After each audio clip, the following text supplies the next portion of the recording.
आजकल रिश्तों को कैसे शर्मसार किया जा रहा है, हम सोच भी नहीं सकते। ऐसे शर्मसार किया जा रहा है। आजकल रिश्तों की जो नींव है, विश्वास की जो नींव है, वो ऐसी टूटती जा रही है कि हम बता नहीं सकते। एक भाई बहन का जो रिश्ता होता है वो इतना पवित्र होता है कि हम कहकर लफ्ज़ों में बता नहीं सकते कि कितना पवित्र होता है। हम हर साल अपने भाई को राखी बांधते हैं और अपने भाई से कहते हैं कि आपको हमारी रक्षा करनी है और आप हमेशा हमारी रक्षा करना। भाई भी जो होता है वो हमेशा हमारी रक्षा करता है और हमें ऐसी चीज़ों से बचाता है, चाहे वो गंदे आचरण हो, चाहे वो किसी मुसीबत में हो, हमें हर जगह से बचाता है। हमारा भाई जो होता है हमारे लिए एक पिता समान होता है। लेकिन आजकल रिश्तों में कुछ ऐसा हो रहा है कि हम बता ही नहीं सकते कि आखिरकार ऐसा हो तो हो क्यों रहा है।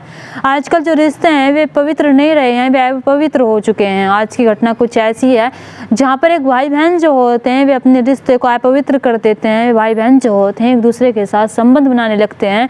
भाई बहन जो होते हैं, जो एक माँ के होते हैं, जिन्होंने एक माँ के पेट से जन्म लिया हो, वे कुछ ऐसा करते हैं जिसका हर्जाना उन्हें कुछ ऐसे चुकाना पड़ता है जिसे वे सोचते भी नहीं है कि इसका हर्जाना उन्हें कुछ ऐसे चुकाना पड़ेगा। और हो भी क्यों ना, जहाँ ही हम गंदे आचरण में पड़ेंगे और जहाँ ही हम कुछ ऐसा कदम उठाएंगे जिसका अंजाम बुरा ही होता है, उसका अंजाम कभी अच्छा नहीं होता है। हमेशा उसका अंजाम जो होता है वो बुरा ही होता है। चले तो बिना देरी के इस घटना को शुरू करते हैं कि आखिरकार इस भाई बहन के संबंध में ऐसा क्या होता है जिस घटना को सुनकर आप सोचने पर मजबूर हो जाएंगे कि आखिरकार ऐसा हो तो हो कैसे सकता है।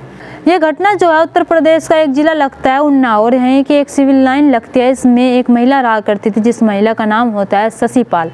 शशि पाल जो होती है 50 साल की होती है। इसके एक बेटा होता है और उसकी एक बेटी होती है। बेटा जो होता है शिवम होता है जिसकी उम्र जो होती है 24 साल होती है। बेटी जो होती है वो पूजा होती है जिसकी उम्र 20 साल होती है। ये आराम से रह रही थी। लेकिन ये जो शशि पाल की आज से 25 साल पहले दूसरी शादी हुई थी, उससे पहले जो शादी हुई थी उसमें भी ये सुख में जीवन जी रही थी, आराम से रह रही थी। इसका पति जो होता अच्छे से रह रहा था, आराम से जीवन काट रही थी। उससे इसका एक बेटा होता है, यानी कि पहले पति से एक बेटा होता है जिसका नाम शिवम होता है।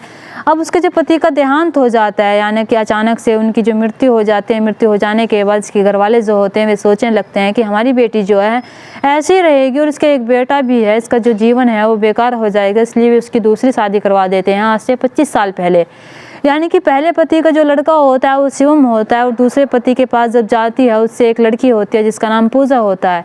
अब जैसे ही दूसरे पति के पास जाती है शादी करके, पहले तो वो सही से रहता है, आराम से रहता है, लेकिन थोड़े कुछ सालों बाद वो पति जो होता है वो ऐसे आचरण में पड़ जाता है जिसकी कल्पना शशि पाल ने नहीं की थी। उसका पति जो होता है पीने खाने लगता है और उस पी खाकर जब वो घर पर आया करता था तो मारपीट क्या करता था। वो अपनी पत्नी को हमेशा मारा करता था और अपने बच्चों की भी शर्म नहीं करता था। वो अपने बच्चों के सामने अपनी पत्नी को मारा करता था। ये जो शशि पाल होती है इसे समझाती है और कहती है कि तुम ऐसा क्यों कर रहे हो, तुम्हें थोड़ी तो शर्म करनी चाहिए, हमारे बच्चे हैं, हमारे बच्चों के सामने तुम हमें मारते हो तो इन पर क्या आचरण पड़ेगा। लेकिन इससे इसके पति को कोई फर्क नहीं पड़ता। वो उसे लगातार आए दिन मारता रहता था और पीटता रहता था। शशि पाल जो होती है बहुत परेशान हो जाती है। परेशान हो जाने के बाद ये सोचने लगती है कि आखिरकार मुझे क्या करना चाहिए, मैं इस इंसान से कैसा पीछे छुड़ा सकती हूँ। वो सोचती है कि मेरे 2 बच्चे हैं, मुझे इनका भविष्य भी देखना है। अगर इन 2 बच्चों को मैंने इसके पास रखा तो मेरे बच्चों का भविष्य जो है खराब हो जाएगा। वो उन 2 बच्चों के भविष्य के सोचने के चक्कर में वो अपने पति को डिवोर्स दे देती है और कहती है कि मुझे तुम्हारे साथ नहीं रहना, और जो मेरा पति है मुझे वहाँ कर पीटे और मेरे बच्चों से देखे तो मेरे बच्चों पर गलत आचरण पड़ेगा, गंदा आचरण पड़ेगा और वे क्या सीखेंगे। महिला होती है यानी शशि पाल होती है, वो अपने पति को छोड़कर सिविल लाइन के एक एरिया में आकर रहने लगते हैं। वहाँ आकर जब रहने लगती है तो वहाँ से वो एक हॉस्पिटल के होम नर्सिंग होम काम करने लगते हैं। वहाँ से जब काम करने लगती है तो अपने बच्चों को पढ़ाने लगती है और अपने बच्चों की पढ़ाई लिखाई के साथ साथ अपने घर का खर्चा भी उठाया करती थी। वो सोचती है कि मैं अपने बच्चों को अच्छी शिक्षा दूंगी तो शायद मेरे बच्चे बड़े होकर मेरा ही करेंगे, बड़े होकर वे कुछ ऐसा काम करेंगे जिससे उनका सर ऊंचा हो जाए। अब ऐसा ही होता है, समय समय के साथ बच्चे जो होते हैं बड़े होते चले जाते हैं। बड़े होने के साथ साथ बेटा जो होता है वो सोचने लगता है कि मेरी माँ के ऊपर कितना भार है, उन्होंने हमें पढ़ाया है, लिखाया है और इस काबिल बनाया है कि हम उनके लिए कुछ भी नहीं कर सकते हैं। तो बेटा जो होता है शिवम जो होता है वो काम करने लगता है, जॉब करने लगता है। यानी कि जब जॉब करने लगता है तो वो एक होटल में करने लगता है। जब होटल में काम करने लगता है तो अपनी माँ से आकर कहता है कि माँ मैं तुम्हारा सहारा बनूंगा और मैं काम भी करूंगा। इधर पूजा जो होती है और शिवम जो होता है इनकी पहले तो बना सुना नहीं करती थी। ये दोनों जो होते हैं एक दूसरे से लड़ा करते थे, क्योंकि दोनों जो होते हैं सौतेले भाई बहन होते हैं। जब सौतेले भाई बहन होते हैं तो शिवम जो होता था अपनी बहन से नहीं बोला करता था, और जब बोला करते थे दोनों में इनमें लड़ाइयाँ हुआ करती थी। इनकी माँ जो होती थी ना आकर शांत किया करती थी और कहती थी कि ऐसा मत करो। लेकिन जैसे ही समय बीतता चला जाता है, जब समय बीतता चला जाता है तो इन दोनों में बातचीत होने भी लगती है, बातचीत होने लगती है। तो ये दोनों जो होते हैं एक दूसरे से अपनी बातें बताने लगते हैं। इन दोनों का कोई दोस्त नहीं होता, इन दोनों का कोई ऐसा हमसफ़र नहीं होता, जीवन साथी नहीं होता जिससे अपनी बातें शेयर कर सके। इसलिए दोनों भाई बहन जो होते हैं एक दूसरे से अपनी बातें शेयर किया करते थे। वे बताया करते थे कि हमने आज क्या किया। इसकी बहन जो होती थी घर का काम किया करती थी, इसका भाई जो होता था वो होटल में काम किया करता था। ये सारी दिनचर्या की बातें करते रहते थे। जब दिनचर्या की बातें करते रहते थे तो इनके बीच जो नज़दीकियाँ होती है वो भाई बहन से बढ़कर वे एक ऐसे रिश्ते में बदलने वाली थी जिस रिश्ते को सोचकर शायद इसकी माँ जो होती परेशान हो जाती है जब रिश्ते के बारे में सुनती है। ये भाई बहन जो होते हैं दोनों जो होते हैं एक ऐसे रिश्ते को जन्म देते हैं शायद जो इन्हें नहीं देना चाहिए था। शिवम जो होता है अपनी बहन से कहता है कि हम भाई बहन तो नहीं हैं, असली सौतेले में ही हैं, हम क्यों ना ऐसे रिश्ते में रहे। हम दोनों एक दूसरे से प्यार करते हैं और हम भाई बहन के काबिल नहीं बने हैं। वे दोनों जो होते हैं एक दूसरे से ये बातें कह रहे होते हैं कि हम दोनों एक दूसरे से बहुत प्यार करते हैं और हम दोनों एक दूसरे के बिना नहीं रह सकते और हम भाई बहन नहीं हैं, हम एक पति पत्नी की तरह रहना चाहिए। वे दोनों जो होते थे फ़ोन में गंदी वीडियो देखा करते थे। गंदी वीडियो देखने के साथ साथ वे सोचते हैं कि वे दोनों जो होते हैं वे कहते हैं कि हम ये सारी चीज़ें अब करना चाहते हैं, यानी कि हम सच में करना चाहते हैं। वे दोनों जो होते हैं पहली बार एक साथ संबंध बनाते हैं। संबंध बनाने के बाद वे कहते हैं कि ये सारी बातें माँ को नहीं पता लगनी चाहिए और ना ही ये सारी बातें घर के बाहर जानी चाहिए। उसकी बहन जो होती है वो भी कहती है कि हाँ भाई ठीक कह रहे हो, ये सारी बातें जो हैं घर के बाहर नहीं जाएगी और हम दोनों आराम से नहीं रहेंगे। वे दोनों एक ऐसे रिश्ते को जन्म दे रहे थे जिस रिश्ते का जो अंत होता है बहुत ही बुरा होता है। इधर शिवम जो होता था वो ड्यूटी जाया करता था, उसकी माँ जो होती थी वो भी ड्यूटी जाया करती थी। उसकी माँ जो होती थी वो रात में ड्यूटी जाया करती थी ज़्यादातर, और जो शिवम होया करता था वो दिन में जाया करता था। कभी कभी दोनों जो होते थे रात में अकेले होते थे। जब अकेले होते थे तो हर रोज़ ये संबंध बनाया करते थे। संबंध बनाने के साथ साथ ये दोनों एक दूसरे से प्यार भरी बातें करते थे। इन दोनों का कोई दोस्त नहीं था, इन दोनों का कोई ऐसा जीवन साथी नहीं था जिससे बात कर सके। इन्होंने इसलिए इस रिश्ते को घर में ही जन्म दे दिया, इस रिश्ते को घर में ही शर्मसार कर दिया। अब जैसे समय बीतता चला जाता है, जब समय बीतता चला जाता है तो इसकी माँ जो होती है वो देखने लगती है कि इन दोनों भाई बहनों के बीच में प्यार कितना बढ़ गया है। और चलो सही है, ये दोनों भाई बहन हमेशा लड़ते रहते थे, झगड़ते रहते थे, और सही है कि इन दोनों में प्यार बढ़ गया और कितने अच्छे से रह रही है। मैं यही चाहती थी कि मेरे दोनों बच्चे अच्छे से रहे और आराम से रहे, उन्हें किसी भी चीज़ की कमी ना हो। वो ये सोच रही थी कि इनका जो प्यार है वो भाई बहन का है, लेकिन उसे ये नहीं पता था कि ये भाई बहन का प्यार नहीं है। वे गलत कर रहे हैं, वे एक ऐसे संबंध को जन्म दे रहे हैं जिसे नहीं देना चाहिए था। हर साल उसकी बहन जो होती थी उसके हाथ पर राखी बांधा करती थी, लेकिन वो लड़का जो होता था हर साल उसके साथ संबंध भी बनाया करता था। वे एक ऐसे रिश्ते को अपवित्र कर रहे थे जिस रिश्ते को सुनकर ही इतनी कहने में इतनी शर्म आ रही है। यहाँ पर जब ये ऐसे ही चलता रहता है तो एक दिन इसकी माँ की जो तबीयत होती है वो ख़राब हो जाती है। जब ख़राब हो जाती है तो इसकी माँ जो होती है वो हॉस्पिटल नहीं जाती। वो कहती है कि बेटा मेरी तबीयत जो है वो ख़राब है, मैं हॉस्पिटल नहीं जाऊँगी। उसके दोनों बच्चे जो होते हैं शिवम और पूजा भी कहते हैं कि माँ कोई बात नहीं, आप यहीं सो जाइए। उसकी माँ जो होती है बाहर सो जाती है और वे जो होते हैं अलग अलग कमरे में सो जाते हैं भाई बहन।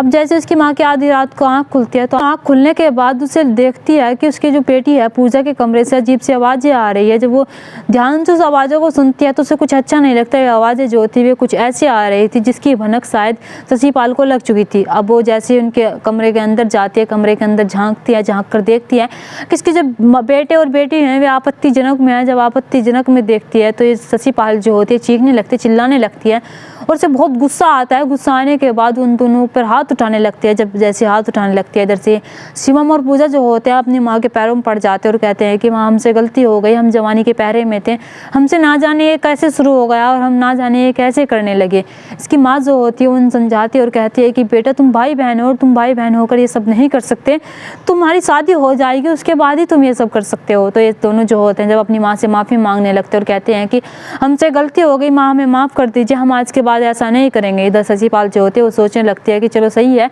अगर इनसे गलती हो गई तो इन्हें माफ़ कर देना चाहिए। अपनी बेटी को माफ़ कर देती है। माफ़ कर देने के बाद कहती है कि आज के बाद ऐसा कुछ नहीं होना चाहिए। इधर ये दोनों जो होते हैं कहते हैं कि नहीं माँ आज के बाद ऐसा कुछ नहीं होगा।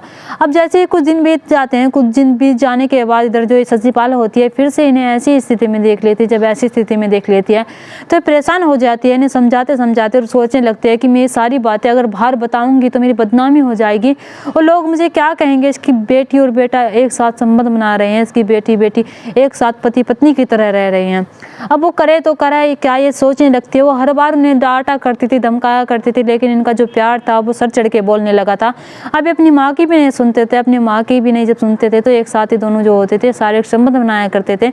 अब ऐसे इसकी माँ जो होती है बहुत परेशान हो जाती है। जब परेशान हो जाती है वो एक डिसीजन लेती है, वो एक फैसला लेती है और कहती है कि मैं अपनी बेटी की शादी कर दूंगी। शादी कर देने के बाद मेरा बेटा जो है वो सब कुछ भूल जाएगा और शायद ये भी अपने गृहस्थ जीवन में सही रहेगी।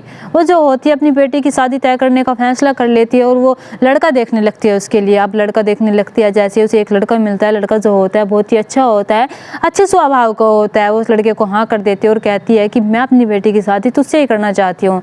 उसकी शादी तय हो जाती है। शादी तय हो जाने के बाद जब ये बात सारी उसके बेटे और बेटी को पता लगती है तो बेटे बेटी जो होते हैं उस चीज़ से ऐतराज़ करते हैं और कहते हैं कि माँ मुझे शादी नहीं करनी। पूजा जो होती है जब सारी बातें कहती है तो उसकी माँ जो होती है वो कहती है कि मैं तुम्हारे जो ये गुल खिला रही हो तुम दोनों घर में, ये मैं नहीं देख सकती और मेरी भी इज्जत है। अगर ये सारी बातें घर के बाहर जाएंगी तो ना जाने लोग मुझे क्या क्या कहेंगे और लोग हमारे ऊपर थूकेंगे और मैं तुम्हें अब घर में नहीं रख सकती। वो इसकी शादी करने का फैसला भी कर लेती है और शादी तय भी कर देती है। इस बात को लेकर शिवम जो होता है उसे गुस्सा आ जाता है। जब गुस्सा आ जाता है तो उसके मन में नफरत हो जाती है अपनी माँ के लिए। वो पूजा के पास जाकर कहता है कि हमारे प्यार में अगर कोई रोड़ा बन रहा है तो हमारी माँ है।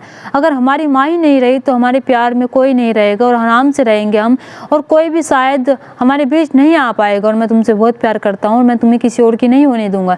इधर पूजा जो होती है वो भी कहती है कि भाई आप ठीक कह रहे हैं, मैं भी किसी और की नहीं होना चाहती, मैं भी तुम्हारे साथ रहना चाहती हूँ, मैं तुमसे बहुत प्यार करती हूँ।